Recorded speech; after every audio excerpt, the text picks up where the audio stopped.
Eu fiquei super mexida, eu não tava esperando isso. Eu também não, Tô, amiga.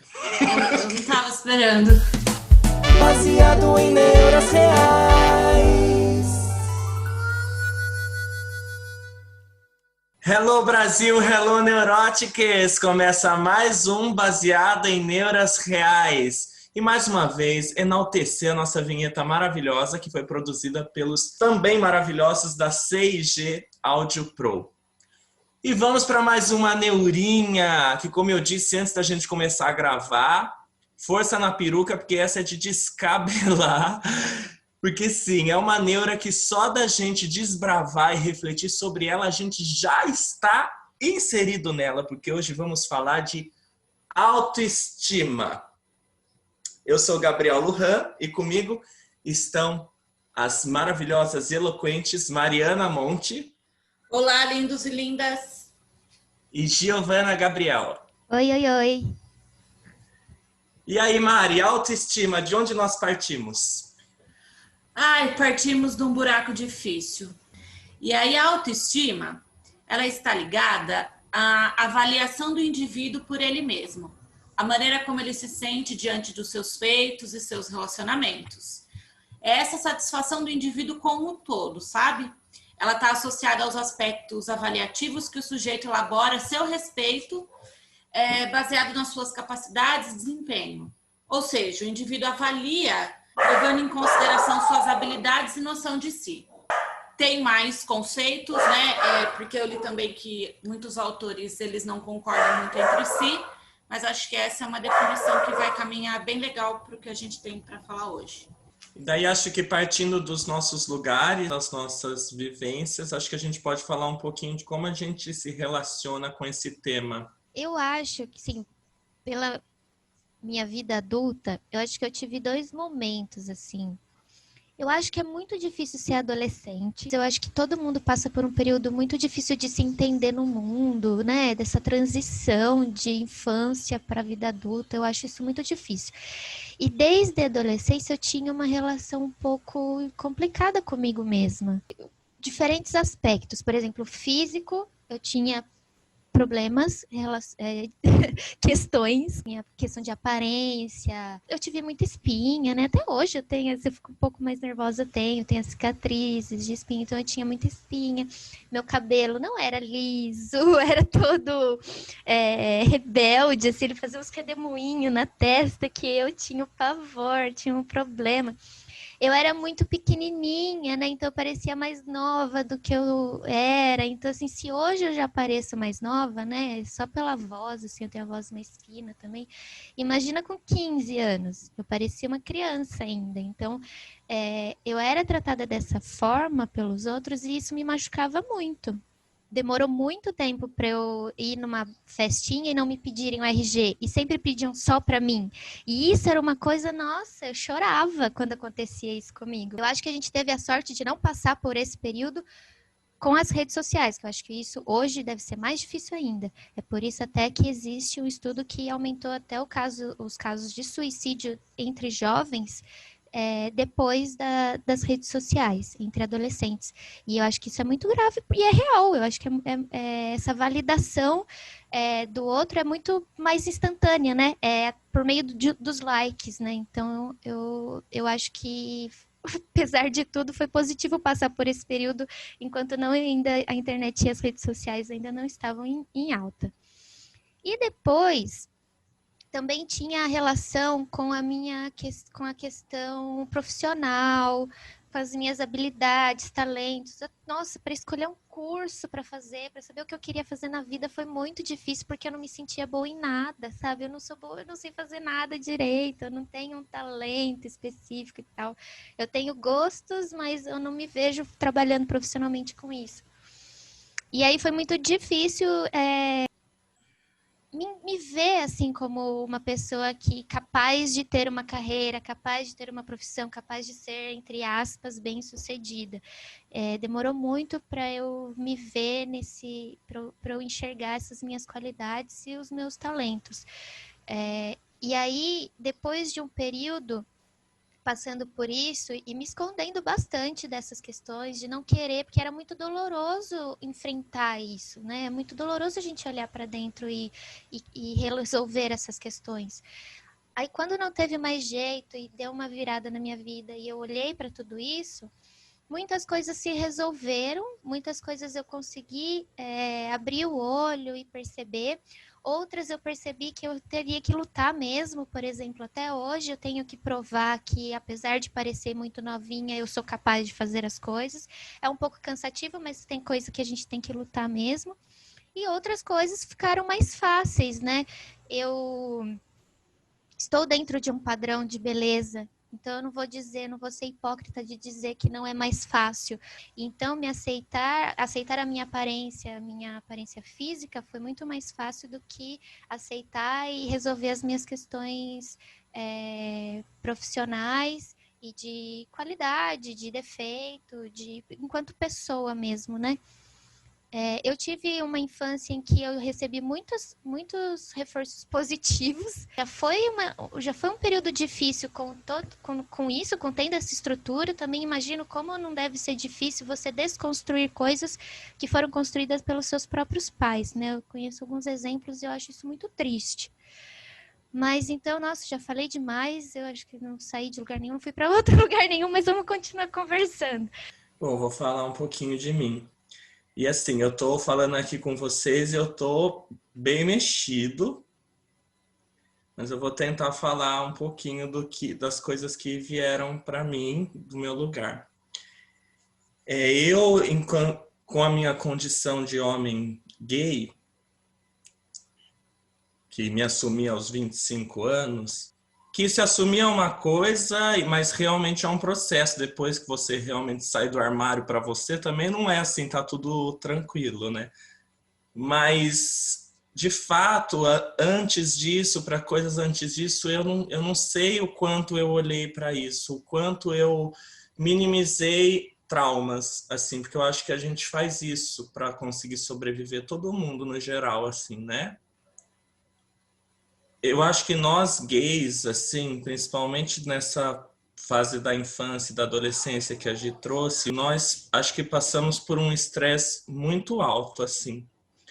E hoje eu parei para olhar por uma frestinha da minha vida, assim, por uma frestinha que eu não me permito olhar e perceber que eu vivi muito isso e que eu escondo para não olhar para isso. Desde sempre a gente vem para a vida, a sociedade já ditando várias coisas para a gente, a religião, a sociedade, o mundo em si, em que ser gay é errado, ser diferente é errado, enfim, né? E eu acho que isso coloca um sentimento de falha e de não pertencimento muito grande na gente.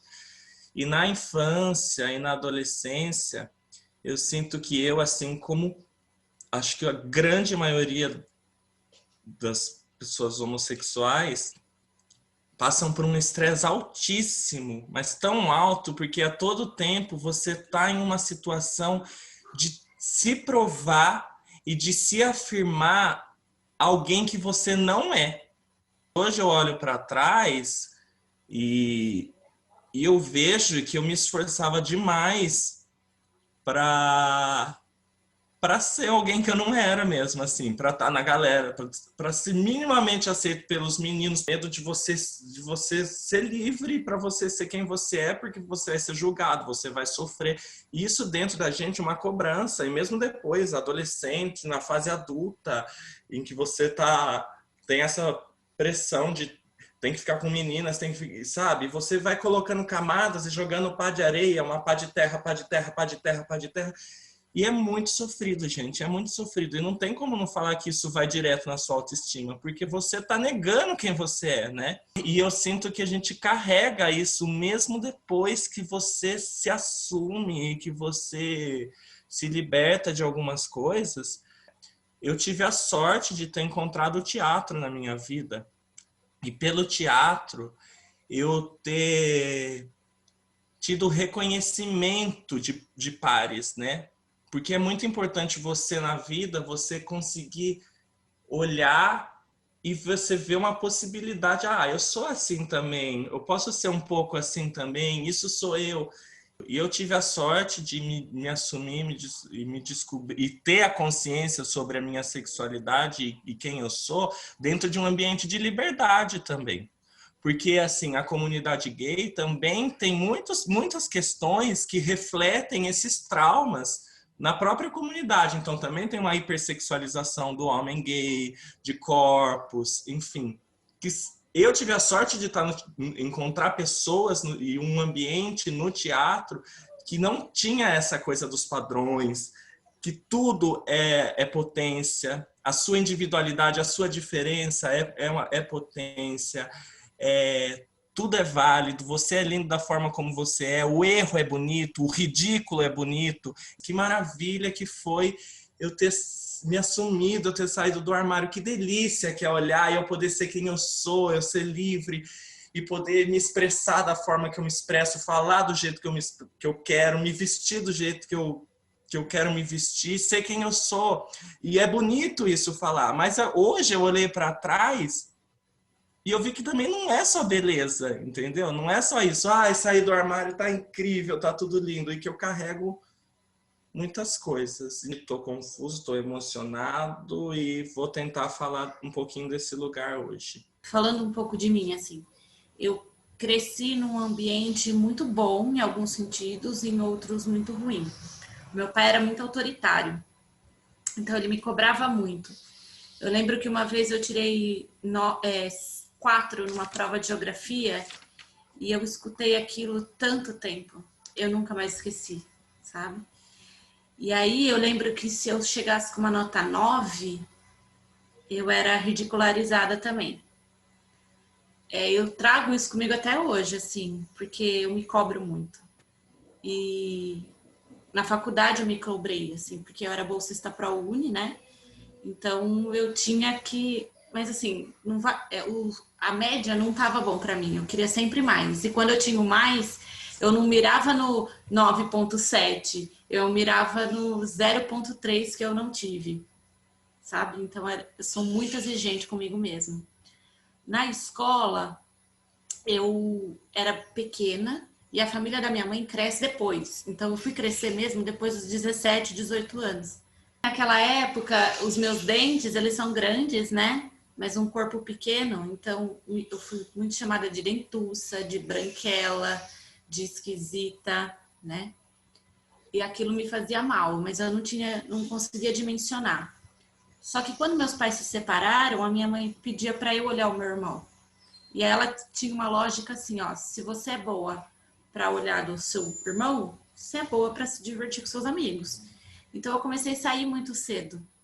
E aquilo transformou a minha autoestima, assim, porque daí eu comecei a ver que eu não era aquele patinho feio que na escola descia um sarrafo, sabe?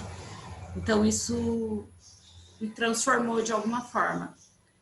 Mas eu tenho muitas questões em engordar 5 quilos, isso me mata, sabe? Me relacionar com o sexo oposto, isso para mim também é difícil. E eu sei que tem raiz, né, naquele lugar da infância, inclusive. Eu sou uma pessoa que me cobra demais.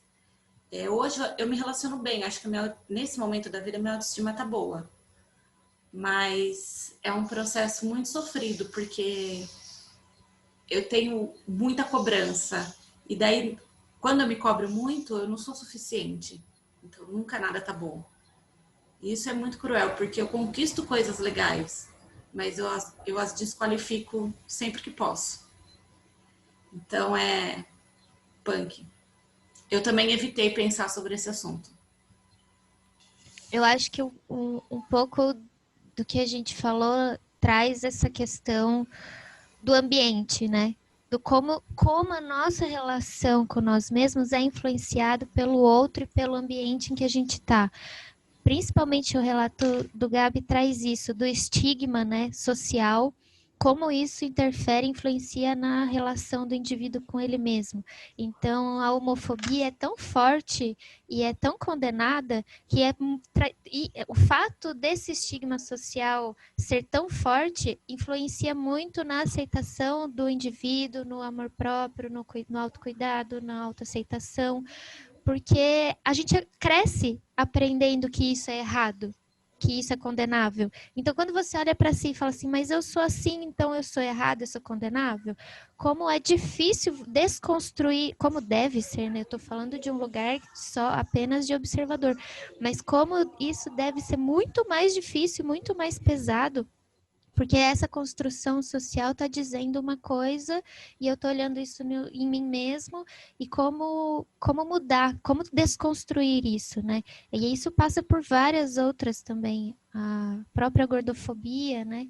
Como você se aceitar e se amar quando o mundo inteiro está dizendo que isso é errado, que isso é feio, que isso é condenável.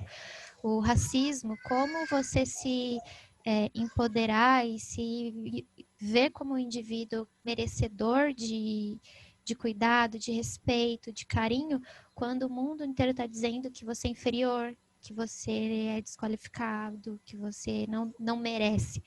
É muito cruel, é muito mais cruel, né? Com certeza que é muito cruel, porque também a gente é ensinado a vida toda que a gente tem que se amar. Amar a gente, amar quem a gente é nesse discurso, né? De aparência, enfim, ou que a gente... Só que como se amar quando tudo em volta dificulta o processo de se amar, né? As capas de revista, as pessoas que você convive, enfim, né? A vida em si, né? Qualquer lugar que você... É muito, muito cruel. E é um padrão inalcançável, né? A gente nunca vai ser aquela beleza perfeita, aquele sucesso profissional, aquele sucesso no relacionamento, porque isso não existe, né? Esse que é o ponto, isso não existe. Mas quando você abre o Instagram, tá todo mundo lindo. Porra, eu olho o Instagram e falo, gente, mas como vocês sabem tirar foto, hein? Eu fico toda cagada nas fotos, vocês estão o máximo. Então, isso influencia muito, né? E o quanto o capitalismo também, ele tem um papel importantíssimo e vital nessa relação, né? Porque ele vai ditando os padrões, né? E esses padrões a gente não se encaixa neles, porque eles não são viáveis, né? Exatamente isso. É um padrão, só isso não existe. Isso não, na natureza, e somos parte da natureza. A natureza não existe padrão, não existe um modelo só que é correto, que é viável. Existem as diferenças. E eu acho que esse processo é que é muito difícil porque a gente não valoriza as diferenças, né? A gente condena as diferenças e induz as pessoas a seguirem por um caminho só, que é, como você falou, inalcançável. Eu, quando trabalhei com estética, o que mais me dava calafrio era isso. Era, assim, vender algo que as pessoas não vão alcançar. E, na verdade, você não estava vendendo... mas a gente vende um sonho. Não, vocês vendem frustração. Porque ainda ganham dinheiro criando frustração, porque a pessoa não vai chegar ali. E é muito difícil, não existe uma fórmula. A partir de hoje, se você seguir esses passos, você vai se amar. Não dá, não existe. É difícil e é triste, porque mesmo a gente olhando para isso, refletindo sobre isso, a gente também tá dentro disso, né? Porque, assim, a gente tá falando sobre essas questões aqui, mas eu não posso ser hipócrita de falar que eu também não tô procurando um corpo padrão, porque eu tô, entendeu? E é triste isso também. Exatamente, Gabi, eu passei por um processo cirúrgico. Eu passei por uma cirurgia porque eu não conseguia aceitar, porque eu não conseguia olhar no espelho e ver, porque tinha essa relação também de me sentir muito infantilizada e a cirurgia ela me trouxe um pouco mais de feminilidade, sabe? De tentar me ver como mulher. Só que sim, olha o nível, olha até onde a gente chega, o risco que a gente corre para ser aceito, para se aceitar. Para conviver consigo mesmo, sabe? E para as mulheres com peso absurdo, né? Tipo, não que para homens não tenha, como eu disse, até na comunidade gay existe muito essa hipersexualização do corpo gay masculino e conversa um pouco com esse lugar, mas para vocês mulheres é assim, é uma enxurrada de padrão, assim, a todo momento, né? E de aprovação do outro, né? Da própria mulher, do próprio homem. Quando eu era mais jovem, eu usava salto para caber no padrão. Hoje em dia, né, eu falo, como que eu fiz isso comigo? Para que eu fiz isso comigo? Tem um dia que eu saio de casa que uma mendiga de Nova Havaiana toda cagada e eu acho que eu tô maravilhosa, porque o meu maravilhoso tá dentro, sabe? E aí, eu acho que essa questão do estigma, né, ela tá muito ligada à desvalorização, né? Para ter um estigma, você tem que necessariamente desvalorizar algo no outro. E aí, quando a pessoa internaliza isso, é que ela criou consciência que aquilo que ela tá fazendo não tá certo. Isso é muito cruel, porque começa muito cedo, muito cedo. Como é difícil a Desconstruir gente... um negócio que foi construído a vida inteira, desde criança, né? Como é difícil gostar da gente mesmo. A gente não vem para gostar da gente mesmo, né? A gente vem para gostar do outro. E como a gente dá importância para o outro. Às vezes, uma pessoa que você nem conhece direito fala alguma coisa sobre você que você sabe que não é verdade ou que não é aquilo. Mas abala, né? Mas te abala e você pega aquilo como verdade, você se sente mal por algo que alguém que nem tem relevância na sua vida e de alguma maneira falou sobre você. A gente morde a isca. E aí a gente fica se questionando, né? Com base na opinião do outro. E aí, sabe, quanto mais você se conhece, quanto mais você se aceita, menos você se deixa influenciar pela opinião do outro. Mentira, porque é isso, é um processo, não existe também a linha de chegada a partir, nossa, encontrei a iluminação e a partir de agora eu não me afeto mais pela opinião do outro. Não, tem dias que a gente se afeta, tem dias que não, e aí a gente vai nessa montanha-russa. Eu acho que você disse uma palavra-chave, né? Um processo. É um processo. Tipo, a autoestima, ela é um processo, ela não é linear, como você falou, né, Gi? Como a Juju te fala no vídeo que você indicou, ela é flutuante. A autoestima é flutuante, então tem dias que você vai estar sentindo uma pessoa maravilhosa, tem dias que você vai estar escorrendo pela parede, que é só uma droga. E é um processo, é um caminho e é uma prática, né? Também eu acho que assim, a gente está falando de um lugar de muito privilégio, né? Porque, ó, veja bem, se você nasce numa casa toda cagada, num barraco, sem saneamento básico, com a luz de gato, você não consegue arrumar emprego por causa da sua aparência. Meu Deus. Né? Gente, como que você se blinda disso? Não tem como. E aí eu fico muito puta, sabe? Quando vem esse discurso de meritocracia, sabe? Porque a gente não sabe de verdade o que é ter toda essa carga, sabe? É que nem aquele vídeo, colocam crianças pequenas na frente de duas bonecas, crianças negras. Na frente de duas bonecas, uma boneca negra e uma branca. Aí perguntam, quem é a boneca bonita? A criança aponta a branca. Quem é a boneca feia? A criança aponta a negra. Com quem você se parece? E ela aponta a boneca negra. E aí então, é o estigma internalizado, né? Como você vai desconstruir muito cedo. Isso? Desde muito cedo. Eu acho que outro ponto também que a gente sentiu bastante, mas em outra experiência também não dá para mensurar como impacta cada um, foi a eleição do Bolsonaro, né? Porque ele representa todos esses estigmas que a gente já vem lutando faz tanto tempo, né? Sim. E aí todo mundo entrou numa puta bad violenta no dia seguinte. Eu lembro que no dia da eleição, eu tava do segundo turno, eu tava com o Giva e a gente subiu na casa do Gabriel. E ele tava chorando. Gente, foi muito pesado, foi muito triste. Quando eu encontrei com o Gabi, que eu vi assim, ele tá ameaçando a sua vida, foi um negócio muito forte, assim, foi muito pesado. E aí veio toda aquela emoção e a gente chorou junto, né? Foi um negócio muito... Foi. Eu choro agora só de lembrar, porque ainda é, né, gente? Ainda é e é todos os dias.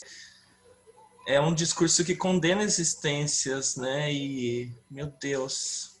E assim, ó, eu acho que a autoestima, ela tá muito ligada com saúde mental também, né? Pela preservação, pelo bem-estar, né? Como a pessoa se vê de uma maneira positiva e tudo mais. Sim. Eu entendi que para eu estar bem, eu não vou ver o noticiário. Eu É. não vou abrir páginas de notícia.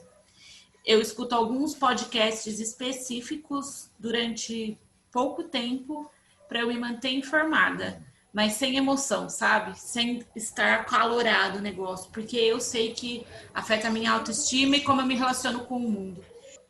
O que também não inibe de sentir o impacto de tudo que ele faz, né? Porque as coisas, a gente tá na sociedade e chega, né? É só a forma como a gente recebe isso mesmo, né?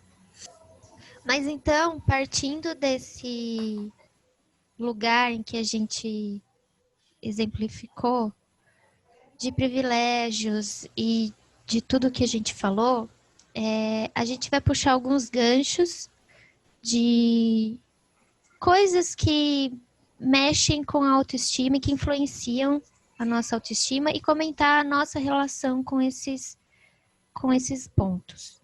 Mudança. Diz que pessoas com boa autoestima têm uma boa relação com mudanças. Como é a relação de vocês? Depende a mudança, depende o contexto, assim. Eu sinto que eu tenho algumas resistências, mas aí se eu chego na hora do vamos ver e eu tenho que mudar, eu mudo, entendeu? Vai fazer o quê? Eu consigo surfar nas coisas, sabe? Aí a vida me mandou pra lá, eu vou. Mas quando se relaciona a morar, sabe? Tipo assim, morar com outras pessoas, eu tenho umas coisas bem rígidas, assim, sabe? E aí eu patino. Mas mudar de emprego eu gosto, mas eu gosto de mudar. Mas às vezes eu fico filha da putinha. Adoro mudar. Eu tenho, acho que, um vício em mudança, no sentido de inquietude, em não ficar muito permanente na mesma coisa, em relação de rotina. Mas, ao mesmo tempo que eu tô falando que eu amo, isso sempre me traz muito sofrimento, angústia e indecisão. Sou muito indeciso e eu não sei porque eu sempre tô em lugares de escolha, de ou é isso ou é aquilo, eu sempre me coloco nesses lugares, assim. E que eu sempre fico com crises existenciais. Eu lido assim com mudança. Mas eu gosto de mudar e eu gosto de ver para onde a mudança leva a gente, sabe? Eu acho que é isso. Você ter coragem de mudar. Eu prefiro ter coragem de mudar do que ficar sofrendo com uma... Ai, E se? e se? Mas eu passo por esse processo de si também, pelo amor de Deus, né? Mas Eu também. quem não, né? Por favor. E acho muito legal também a gente olhar pra gente e mudar coisas na gente, né? Pensamentos, formas de lidar com a vida, com as situações. Eu acho muito importante estar aberto à mudança. Mas é realmente um processo. Sou bastante inquieta também. Eu tenho algumas necessidades, fico inquieta, eu quero mudar alguma coisa, quero fazer alguma coisa diferente. Mas para eu mudar uma estrutura, eu tenho que sentir segurança. Eu não consigo simplesmente me jogar sem saber o que vai. Se eu tenho estrutura, se eu tenho eu quero voar, mas com o pezinho no chão. Eu também. Então eu Principalmente se envolve dinheiro. planejo, principalmente, mas até assim, cortar cabelo. Nossa, para fazer uma mudança, qualquer corte de cabelo eu já fico depois, por que eu fiz isso? Já sabia como que era, sabe? É uma coisa besta, né? Uma coisa simples, mas que eu já preciso planejar. E o que é muito louco, porque assim, nós todos passamos por esses lugares, acho que a grande maioria das pessoas, quem está ouvindo, passa por esse lugar da segurança, porque assim, é muito difícil você se jogar no vazio, você ter a coragem de se jogar num vazio, sendo que a gente é criado e cresce condenando o erro. Então você não pode se permitir errar, né? Meu Deus, isso é inaceitável errar. O erro é condenado. Você sabe que eu lembrei de uma coisa, a Gi falando, né? Esse negócio de cabelo é assim, ó. Se pegar eu no dia certo, eu saio quase careca da cabeleireira, que eu adoro cortar cabelo. Mas tem coisas, às vezes, que eu compro, parcelas grandes e várias parcelas. Eu chego em casa com o negócio, minha mãe fala, ai, agora eu vou ter que aguentar você X meses reclamando que você vai ter que pagar esse negócio. Eu não me arrependo, mas eu fico nessa, sabe? Ai, sabe assim? Eu acho que essa é como o Gabi falou. A resistência à mudança, ela vem da falta de confiança. Porque é Total. isso. Eu não tenho tanta confiança em mim mesma e no que eu sou capaz, então eu fico com medo de dar aquele passo. E, inclusive, com a grande possibilidade de falhar, porque a chance de falhar é muito maior do que de acertar na Por vida. quê? Porque a gente tem essa necessidade de controle.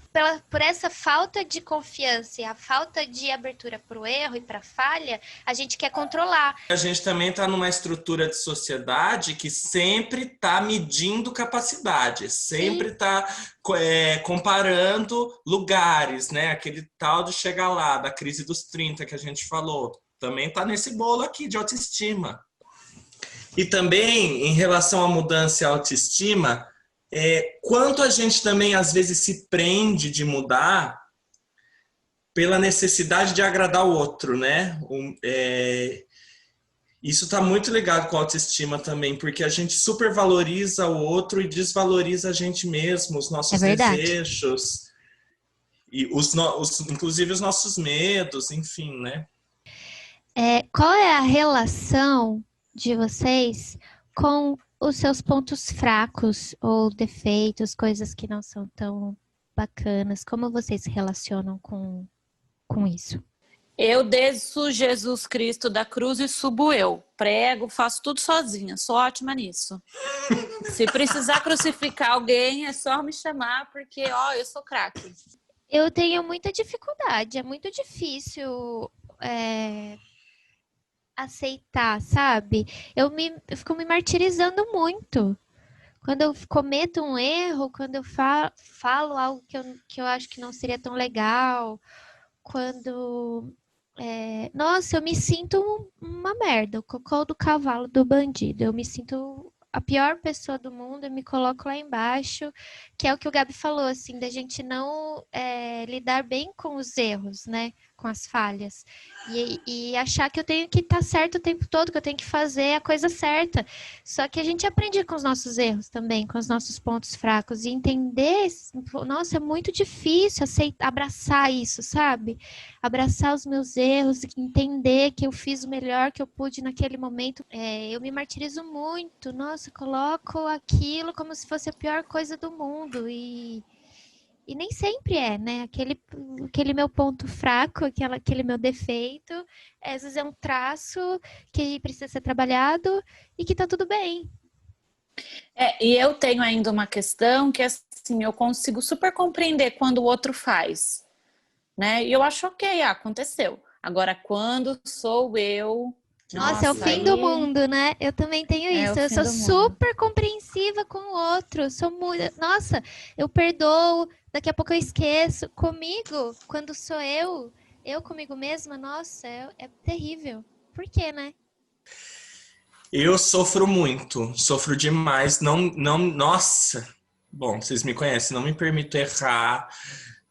Erros, assim, de todos os tamanhos, mesmo os pequenininhos. E desde sempre, assim... de criança, perder. Nossa, como é difícil, como é doloroso e como eu me maltrato mesmo. Quando falhei no exame de moto uma vez, meu Deus do céu, eu fui chorando pelas ruas, andando como se eu tivesse sido a pior coisa da minha vida. E mesmo quando são coisas mais importantes, quando você faz alguma coisa para alguém, por exemplo, que magoa alguém. Ai, nossa, é muito difícil decepcionar alguém, né? Meu Deus do céu, como é difícil. E eu sinto que eu me cobro demais em acertar sempre. E aí eu erro sempre. Porque... Verdade. Mesmo quando você quer dar conta de todas as coisas. Já fui uma pessoa que queria fazer tudo, assim, sabe? Isso mesmo até no meu relacionamento que eu tive. Você quer dar conta do relacionamento, você quer dar conta de jogar 500 mil campeonatos de vôlei, você quer dar conta de fazer teatro, quer fazer show, você quer fazer tudo e não quer errar com ninguém. E daí você erra, é óbvio, e daí você... Nossa, aí é uma hora ou outra a gente não vai dar conta, né? Não adianta querer abraçar tudo que não vai. E daí você acaba errando, não tem como. Não tem Eu costumo dizer que é assim, Errar é coisa de humano. Se você nasceu humano, já sai do princípio que você vai errar. A nossa vantagem que a gente tem sobre os animais é que no mundo animal, se você errar, você pode perder a vida. A gente aqui não perde a vida de cara. A gente tem outras chances e outras oportunidades. Mas como boa ferreira com espetos de pau na minha casa, eu falo para os outros é mais fácil do que claro, exercer. Mas é claro. Cuidado. Como é a relação de vocês? O cuidado consigo mesmo. O autocuidado. Não é simples, né? Não é um caminho Não, simples assim. A nem gente um lê o pouco. texto e descobre, tá, vou fazer isso, porque fazer todas essas coisas são muito difíceis. Não é nem um pouco fácil. É mais uma questão assim que eu vejo, postar foto lá de máscara facial e banho de banheira como, autocuidado. Não é esse o autocuidado, é realmente isso, olhar para coisa difícil. Passar pelo processo doloroso, sabe? Essas coisas que realmente vão fazer você cuidar de si mesmo. E também tentar descobrir coisas sobre você, né? Eu acho assim, né? Que a gente às vezes não para olhar para a gente. Claro, a gente vem de ambientes de repressão, de opressão, e isso interfere muito nisso, né? Mas, por exemplo, o prazer. O quanto o prazer é um tabu ainda para todos nós e que também é uma puta ferramenta de autocuidado, descobrir o que te dá prazer, não o que você vê num filme pornô, ou o que você vê nas novelas, ou o que você vê nos comerciais, não é o que te dá prazer. Qual parte do seu corpo te dá mais prazer, entendeu? Coisas básicas de você se namorar, se cuidar. E é difícil pra caralho. Eu tô falando isso cheio de bloqueios e eu não sei, sabe? Tipo, andei um degrauzinho do prazer, mas tem assim uma escada enorme que eu tenho muito medo de subir ainda. Mas é uma loucura isso. Mas a gente não para se tocar, para se olhar, né? Então é fácil a gente colocar uma máscara, mas não é isso. Eu acho que é uma questão mais de dentro para fora do que de fora para dentro, né? Sim. Eu acho que quando a gente tá bem, acho que reflete fora. Tem um ditado popular bem bosta que fala assim, ó, por fora bela viola, por dentro pão bolorento. Nossa, quanto bolor temos por aí, Brasil. Né? Eu acho que quando a gente resume o autocuidado, a máscara facial e o banho de banheira, é sobre isso, né? Eu hoje me relaciono de uma forma ambígua. Tem coisa psicológica que eu super olho, tem coisa que eu super negligencio. Fisicamente, assim, eu preciso ir para academia, eu preciso fazer um exercício físico. Eu não sei como vocês me aguentam ainda falando sobre esse assunto, porque é uma pauta recorrente. Enfim. E são coisas que não realmente... me cuido como deveria. Eu tenho a sensação de que eu cuido muito melhor dos outros do que de mim mesma. Eu também. É muito difícil colocar. Parece que eu tô sendo egoísta quando eu falo assim, eu vou cuidar de mim agora, sabe? Sim. Não, é difícil se colocar como prioridade, né? É porque nós mulheres nascemos para servir, né? Exato. Exatamente. Eu também me sinto assim. E olhar para isso, que também não quer dizer essas pessoas que a gente vê que super se cuidam da aparência, também não quer dizer que tá com a autoestima lá em cima. A gente não pode associar isso a uma super alta autoestima, né? Não é isso. Às vezes é uma bela camada de proteção mesmo. É. Decisões. Como é para vocês tomar decisões? Porque pessoas com uma alta autoestima são mais confiantes, tomam decisões mais fácil. E às vezes eu me sinto muito indecisa, eu não consigo tomar as decisões. Parece que para mim é muito mais confortável me deixar levar do que assumir a rédea, sabe? No âmbito do trabalho, eu sou mais segura. Eu sinto que eu consigo me segurar melhor. Sem querer soar falsa modéstia, mas eu tô uma época que aparece muito trabalho. E eu dispensei com uma naturalidade, que eu falei, nossa, garota! Ganhou uma estrelinha! Isso! Porque se fosse outra época, eu ia catar chibata e ia, sabe, nas costas. Nossa, eu tô assim, eu tô nesse momento de ter que abrir mão de coisas e eu não consigo, porque vou decepcionar alguém, sabe? Ou eu vou deixar alguém na mão. A pergunta que não quer calar, né? Você pode decepcionar não pode decepcionar os outros, mas se decepcionar tá tudo ok, né? Né? Tá errado. Ou se matar e aí não cuidar de si, não atender às necessidades do seu corpo, da sua mente, para cuidar do seu bem-estar, para não deixar o outro na mão, né? Aí eu me mato, eu não durmo direito, eu não me cuido, não me alimento bem, porque eu não posso deixar o outro na mão. Tem a dó, né? Tá errado, tá bem errado, né? Vocês sabem, eu sofro demais para decidir as coisas cada vez mais. E eu jogo isso no signo, no ascendente eu sei que não é, mas eu jogo. E se Jovem for, místico! e se for também, pode ser que não muda nada, porque eu sou indeciso. Menos politicamente, né, Gabi? Politicamente Não, você por decide bem. favor, decido.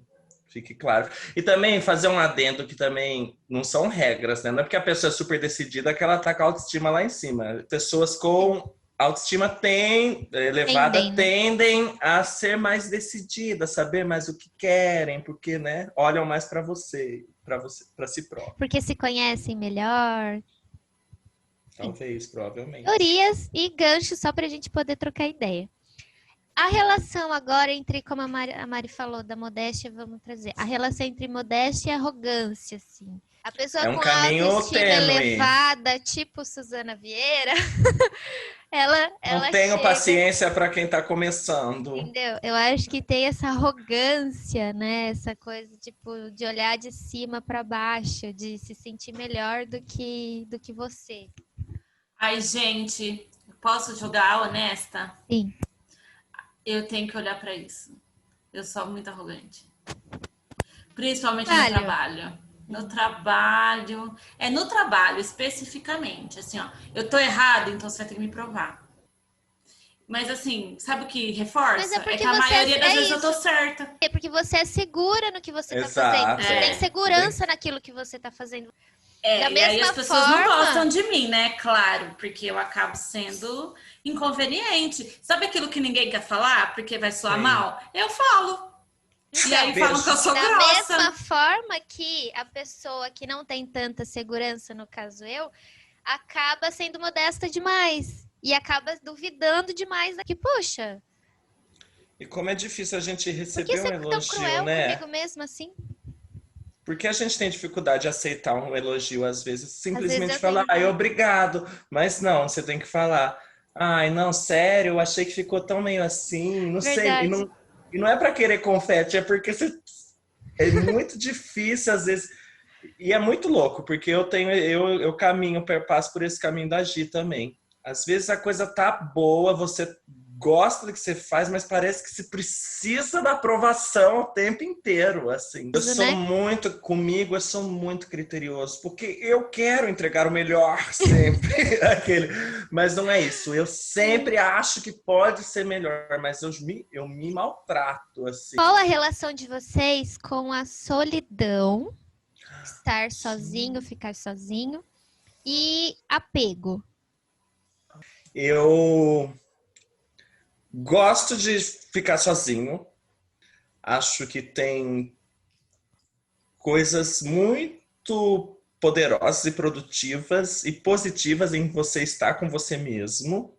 Sempre falo isso para vocês, vou falar aqui, que eu sempre achei que eu ia ser uma pessoa sozinha e que eu não acho isso um problema. Mas também vejo muita coisa boa em se dividir e compartilhar. Pude aprender isso também e não ser um problema, não ser uma proteção, uma coisa que falar, vou ficar sozinho. Porque também olho para isso. Será que eu falo isso para me defender?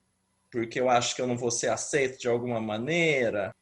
É muito controverso. Agora eu tô pensando assim, ficar sozinho às vezes é dureza. Mas eu gosto de ficar sozinho também. Então, quando a gente tá falando de relacionamento amoroso, né?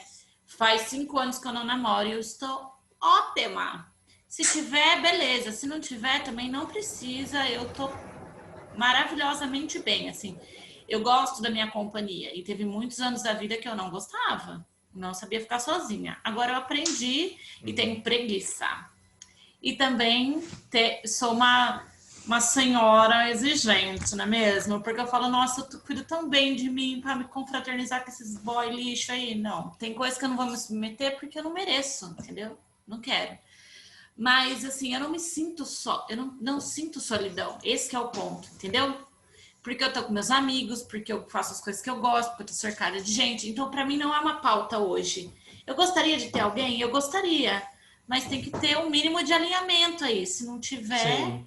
eu sigo carreira solo perfeitamente bem. E Compartilha, sobre amiga. apego, eu acho que se eu tivesse um relacionamento, eu teria apego sim, porque eu tenho apego pelos meus, eu tenho por vocês. Você viu, essa semana a gente mal se falou no grupo do Zap, eu fui lá, gente, nananã, o que tá acontecendo? Porque eu sou assim, na minha casa eu sou muito apegada com todo mundo, então apego a pessoas eu sou bastante, a coisas não.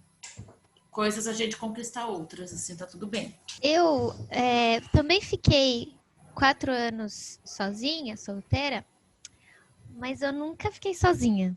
Porque também era fase, era o momento de curtir também, então tá tudo bem, não é, né? Ok. Mas no momento que eu parece que ia chegar essa fase de realmente ficar sozinha, aí aconteceu de virar algo sério. E eu sou uma boa, eu gosto de namorar, eu me relaciono bem, assim, hoje também de uma outra forma, porque no meu namoro anterior a gente ficava junto demais.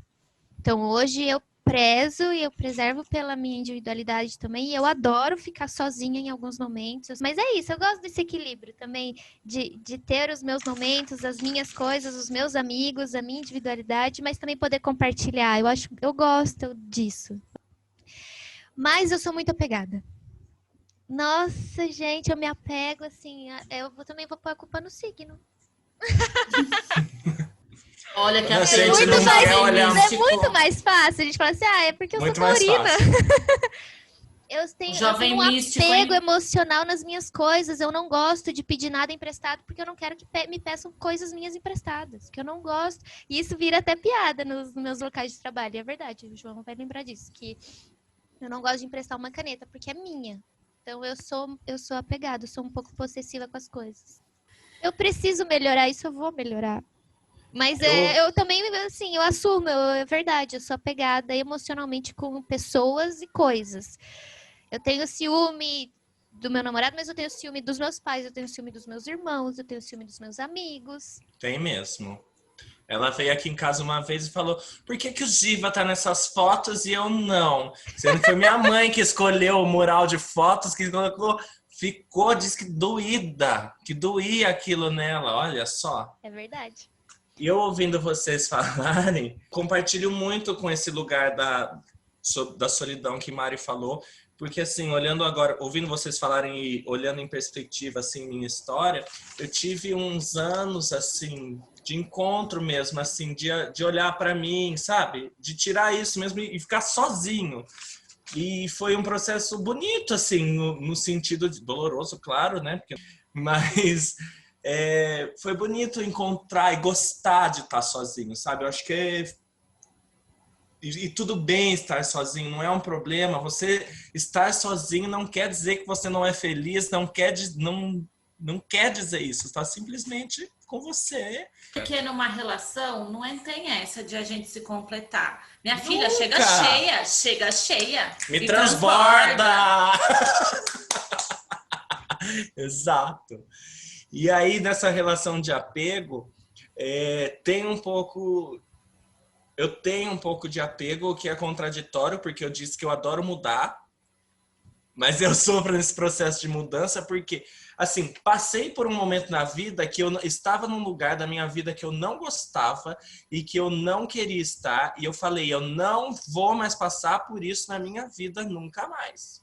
E hoje, há uns meses atrás, eu estava em um momento, em um lugar que eu não estava afim, não estava me fazendo bem e que eu não conseguia desapegar de alguma maneira, porque eu não tinha certeza para onde eu ia, o que fazer. Então é um pouco contraditório isso em mim, é um pouco confuso ainda, mas é isso, ainda estou nesse lugar.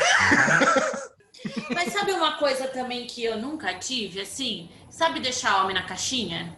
Ai, se não tiver nada, vai aquele ali. Ah, não, isso também não. Eu nunca fiz Ai, também. arrasou.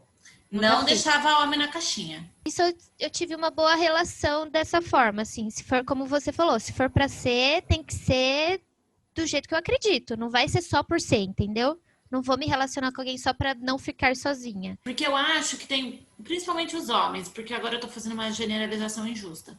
Mas os homens, eles deixam as mulheres na caixinha, porque quando eles não têm ninguém, eles precisam que dê aquele up na autoestima, entendeu? Exato. Vai se Eu fuder. sei, Se sentir sei. desejado, né? Agora, uma coisa que é muito pra mim. Nossa, tá vendo quanta coisa tem que melhorar só dessa conversa aqui? Saber Nossa, dizer essa neura não. foi... Como eu tenho dificuldade em dizer não. Depende do departamento, eu consigo. Depende do departamento, não. Nossa, eu tenho Essa muito- semana eu dispensei trabalho. E eu achei que eu fui muito fodida, assim. Falei, não, um redondo, assim, bem fina. Falei, igual. E não doeu. Mas depende para quem eu digo não. E dependendo do que é, nossa, eu digo sim. Depois fico toda cagada. A minha maior dificuldade em dizer não é tanto no campo profissional, é também profissional, mas é mais no campo pessoal.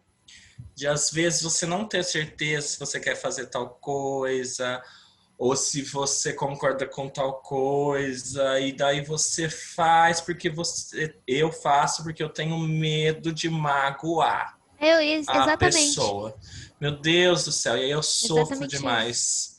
E às vezes tudo bem, acontece, mas é horrível isso, porque você não tem que se anular e anular uma vontade ou uma percepção, né? Por medo de... Porque quem te ama é isso, Mas né, Brasil? eu sinto, por exemplo, a Mari, eu sinto você mais segura nesse sentido de falar assim, hoje eu tô cansada, eu não quero fazer tal coisa, eu não vou fazer. Eu preciso... Sim. Você por acha? Eu Eu acho. acho. Eu não consigo falar não. Tipo, vamos fazer tal coisa tal dia? Eu tô cansada, tô precisando descansar. Eu sei que melhor seria não ir, não fazer. Mas eu não consigo, eu faço. E normalmente, eu também Rola. rola, é por isso também, porque dificilmente aconteceu de eu me arrepender. Normalmente, Eu também. então, os resultados são bons. Tem essa relação também que eu acabo não dizendo não, porque eu quero agradar, porque eu não quero decepcionar o outro, mas porque, no final das contas, depois acabo tendo boas E às experiências com aquilo. vezes não é uma coisa justa, só passa a ser às vezes uma coisa que não é justa com você, porque talvez essa coisa pudesse ser feita em outro momento, de outra maneira, e você não precisasse desrespeitar esse olhar de hoje, eu quero descansar ou fazer outra coisa. Eu acho que o meu não tá muito condicionado ao cansaço. Então, no carnaval, por exemplo, vocês lembram? Chegava uma hora que eu falava, gente, eu vou pra casa. Porque se eu ultrapassasse aquele lugar, eu ia ficar uma mágoa Isso é insuportável. muito um autoconhecimento muito grande. Eu não tenho essa noção. Eu vou até o limite. Porque eu acho que eu não tenho que estragar o rolê do outro, porque eu tô cansada. E eu sou a véia de 80 anos, ranzinhos, entendeu? Então, eu já sei disso. Aí eu vou até aquele lugar só. Isso eu conheço. Mas eu já chorei muito de canseira. Sabe, a gente chora de fome, né? Eu choro de canseira. Você se conhece o suficiente para colocar os seus limites em você mesma. Nossa, é muito raro eu colocar limite para mim mesma. Mas eu fiz quantos anos de terapia, né, gente? Quantos sims eu falei, né? Eu fiz, acho que, quase 10 anos de terapia. Sim. E é isso, né? Lá na terapia a gente falava muito sobre os meus limites e como eu não os respeitava. E é isso, acho que a autoestima tá nesse lugar de você ter liberdade para você, no lugar da liberdade mesmo, né? De você se sentir livre para suas escolhas, né? Porque eu acho que não tem nada mais único e potente do que as nossas próprias escolhas e a gente exercer a nossa liberdade e as nossas escolhas, né? Olha, a minha conclusão é que eu acho que eu já evolui bastante olhando em retrospectiva de tudo que eu já vivi, mas eu ainda tenho muitas coisas a melhorar também, que eu preciso trabalhar no meu dia a dia e começar a dizer não e desapegar das coisas para eu poder ter tempo e saúde para exercer essas outras coisas. Para trabalhar viver esses outros processos. Eu acho que a minha conclusão comigo mesma é isso. Eu quero deixar aqui que uma conclusão que não existe conclusão e que Autoestima e autocuidado é uma prática, é um processo e que vai ter dia que não vai estar bem, vai ter dia que vai estar maravilhoso e que isso está tudo bem. E gostaria de deixar uma frase de RuPaul, que eu adoro muito, que ele sempre termina o episódio falando: If you can't love yourself, how the hell you gonna love somebody else? Se você não ama a si mesmo, como é que você quer amar o outro, bebê? É isso que eu queria deixar. A minha conclusão é que eu também não tenho conclusão. Tem dia que tá bom, tem dia que tá uma merda, tem dia que tá pior, tem dia que eu tomo água de barro do fundo do poço, e tem dia que eu tomo uma borboleta saltitante. Então não me comprometo tirando uma conclusão fechada. É isso. Então, gente, se vocês chegaram aqui com a autoestima destruída ou lá na altura, ou no fundo do poço comigo tomando água com barro, nós agradecemos, mandamos beijos para as crianças e se vocês gostaram, segue a gente lá no Instagram, @neurasreais e no Facebook, baseado em Neuras Reais. Autoestima, autoestima, autoestima. Beijo, em beijo, cima, beijo. em cima, em cima. Autoestima. Baseado em neuras reais.